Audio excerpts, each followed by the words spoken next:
గాలి ప్రతిచోటా ఉంటుంది. ఇది మీ ఉతికిన బట్టలు ఆరిపోయేలా చేస్తుంది. మంచి ఎండాకాలంలో మధ్యాహ్న సమయంలో గాలి కొంచెం ఉపశమనం ఇస్తుంది.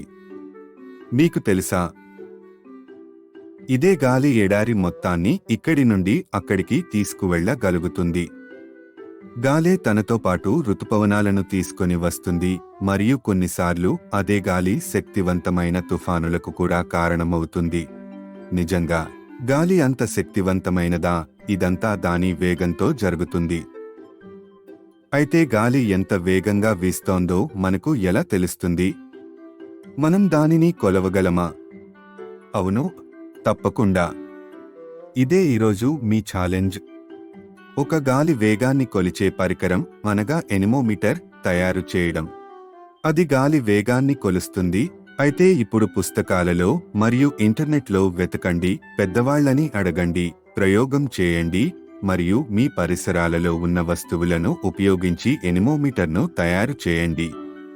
మీరు దాన్ని ఎలా తయారు చేశారు మరియు అది గాలి వేగాన్ని ఎలా కొలుస్తుంది అనే దానిని చూపిస్తూ వీడియోను రూపొందించండి. వీడియోలోని ప్రతి దశను చెబుతూ వివరించండి. సృజనాత్మకంగా ఉండండి, ఆనందించండి మరియు గాలి వేగాన్ని ఎవరు బాగా కొలవగలరో చూడండి. సిద్ధంగా ఉన్నారా? ఇప్పుడు ప్రారంభించండి.